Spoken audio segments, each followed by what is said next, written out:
I referred just now to the connection between tracing boards and tracing cloths, and in order to illustrate the connection between the two, there is the set I have just mentioned as belonging to the 7th Regiment of Light Dragoons, which may be claimed under either, although strictly speaking they would, I think, be classified as tracing cloths, as they are painted on strips of canvas of various sizes.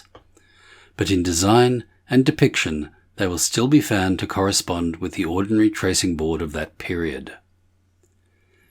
To revert, however, to the subject of tracing boards, tracing cloths and other terms, I must own to being in some doubt whether the distinction we should now draw between tracing boards, tracing cloths, floor cloths, and other expressions existed in those early days, and whether such terms were not then used indiscriminately.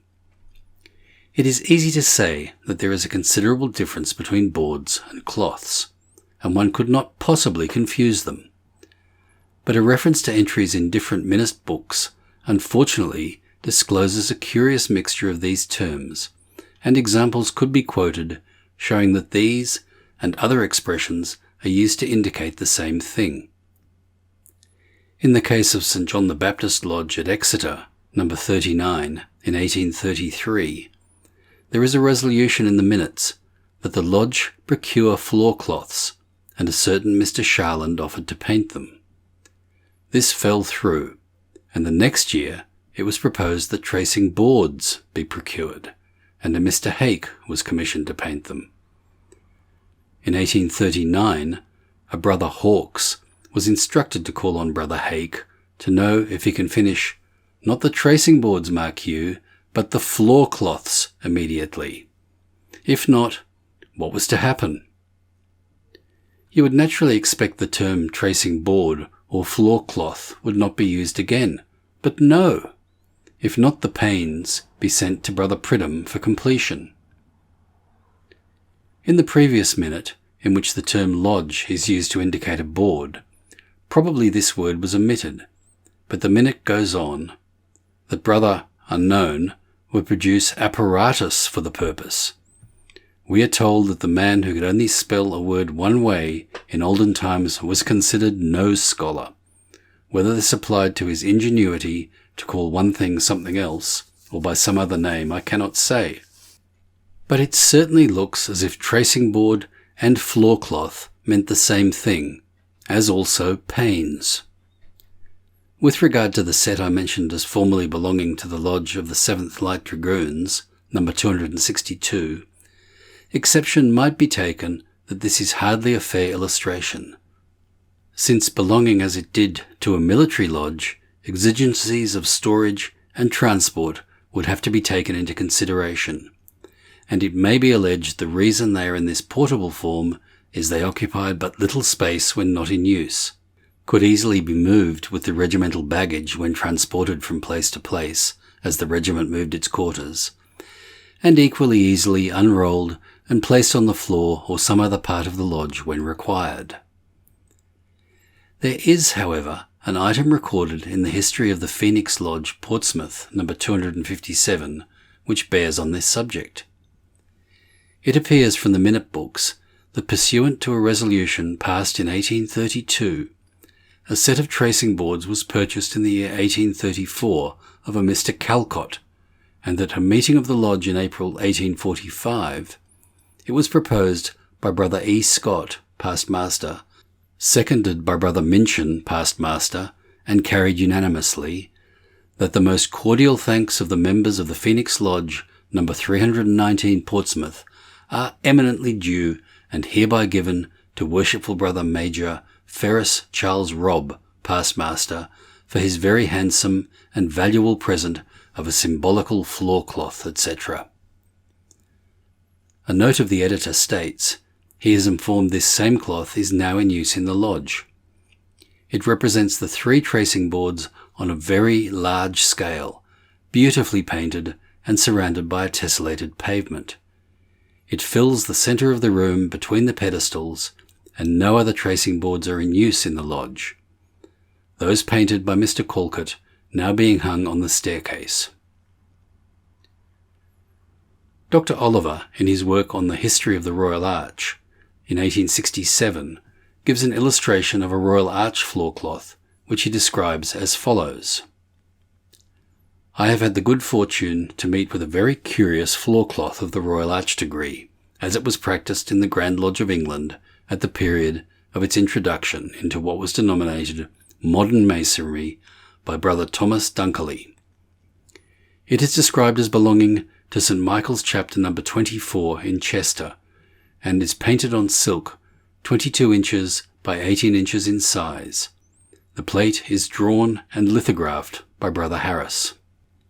In addition to these, there is the illustration in Volume 10 of the Transactions of the Q.C. Lodge of a very curious scroll belonging to the Kirkwall Kilwinning Lodge No. 38, which occasioned considerable interest when published, and the late lamented Brother Speth suggested, in his description and notes on it, it may be worthy of consideration whether the original purpose of the scroll was not to serve as a floor cloth for the lodge, for which its size would not be suitable.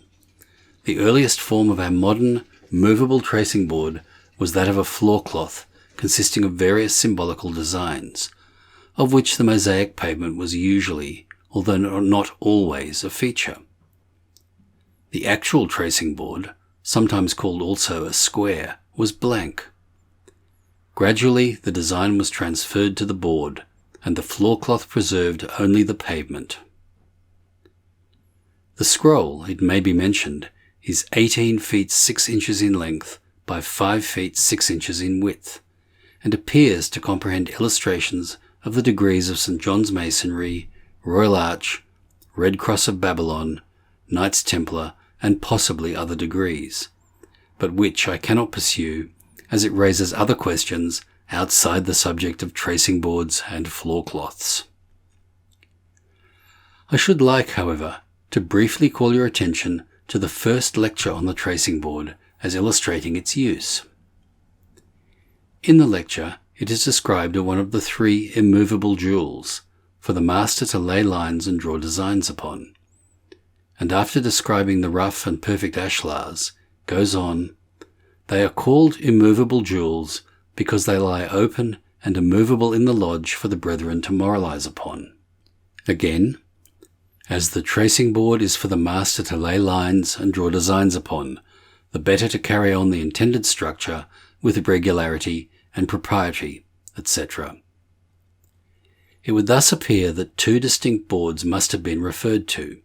Otherwise, the description is irreconcilable and incongruous, since it would not be possible or feasible for the master or anyone else to attempt to lay lines and draw designs upon such a board as now in use. And on the other hand, there would be no sense in moralizing on a perfectly plain blackboard.